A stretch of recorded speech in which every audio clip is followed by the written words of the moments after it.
What's going on, everybody? Welcome back to HP Gaming. And today I just wanted to, I got some other videos planned for the week, but I just want to get on here and just say that it is a very exciting week for gaming. We have Resident Evil Requiem at the end of the week. We have Pokemon Fire Red and Leaf Green. I know it's kind of split. Some people are excited, some people aren't. Some people say it's ridiculous that we're paying $20 for, a 20-plus-year-old game, but I mean, that's kind of the game industry. Like, remakes and remasters are happening all the time, and you can either choose to purchase those games or go about other various methods of playing those games if you want to. So there's plenty of options out there.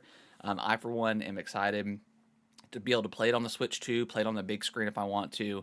And plus, those games still look gorgeous. I mean, most of the GBA games were visually stunning, even back in the day. And now that we have them on like HD handhelds and stuff like that, it's even better. So I'm very excited. Resident Evil is one of my favorite franchises of all time. I have a feeling that this is going to be one of the best ones in the series, from all the previews and stuff like that. I think the reviews should be dropping here in the next day or two. So very excited to see what other reviewers have to say about the game. But last week was a pretty somber week with Blue Point Games getting closed down, and then obviously, Phil Spencer retiring. Sarah Bond got quit, I guess, from Xbox, and we have a new CEO, Asha Sharma, that we have no idea who it was or who she was before, and now all of a sudden she is CEO of Xbox. So crazy things are happening, and I just think we get so caught up in speculating on when the next Nintendo Direct is, and then we get mad at these so-called leakers and insiders that either are just guessing when the Direct is going to happen, or things do change, in the gaming industry. So they may have heard something, but then something got pushed.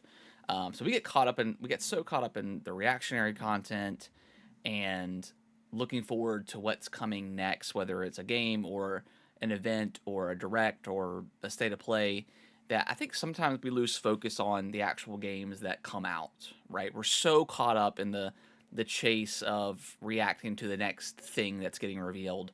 And then when those games come out, people talk about them, but I feel like some of the air is taken out of the room with the disappointment that surrounds some of this stuff. So I think it's important to play the games that you're actually excited to play.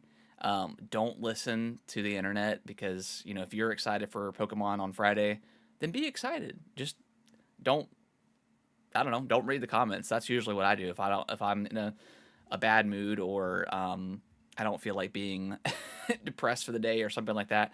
Yeah, I'm definitely not reading any sort of comments for something that I'm very excited about. So not a reminder, because I think most people know this, but again, it's good to be excited for things, like excited for things in the future, and not just potential things that could be happening like a direct. These games we actually know are coming out, so be excited. It's okay to be excited, and I'll see you guys in the next video.